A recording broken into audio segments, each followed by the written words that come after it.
Aujourd'hui, je pense que là aussi, les leçons de 2008 et de 2010-2012 ont été tirées et qu'il y a quand même un grand consensus au niveau des économistes, mais aussi au niveau des responsables politiques pour dire qu'il faut maintenir le soutien budgétaire et avoir une politique budgétaire de soutien à l'économie aussi longtemps que ça sera nécessaire. Donc tant qu'on ne sera pas sorti des mesures restrictives sur l'activité, etc., il est nécessaire d'avoir une politique budgétaire proactive. Le débat va devenir plus difficile quand la situation sanitaire se sera stabilisée, espérons-le assez rapidement, et que devra se dessiner une stratégie de sortie et une question d'horizon de temps. Je pense qu'il ne faut pas aujourd'hui, c'est trop tôt pour définir un horizon de temps, mais le débat viendra et il y aura à la fois une question sur le calendrier et puis sur le rythme de sortie des mesures.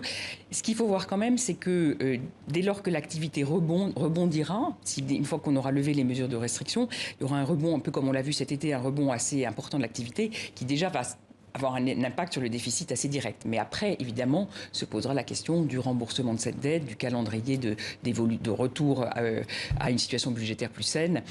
Et je pense qu'il faudra le définir en fonction aussi du rythme de croissance et de la solidité de la croissance. Mais alors, beaucoup d'économistes s'inquiètent du fait qu'il y a des aides publiques qui ont clairement aidé à sauver des entreprises qui auraient fait faillite sans cette aide. Est-ce que ça reste un risque vraiment sérieux et comment cela peut-il se passer justement à partir du moment où les aides seront beaucoup réduites?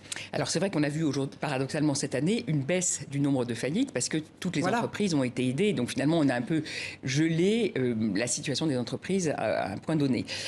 Et c'est clair que quand on va sortir et retirer les mesures de soutien, il y aura probablement une augmentation à nouveau du nombre de faillites. Ça se passe dans toutes les crises. Et c'est naturel parce que à un moment, il faut aussi... Les projections sont faut soutenir le soutien aux entreprises devra dans la durée se focaliser sur les entreprises qui ont une capacité de développement, etc. L'État ne peut pas assumer le soutien dans l'ensemble des entreprises. Donc c'est normal qu'il y ait des destructions d'entreprises, des suppressions, des réapparitions, etc.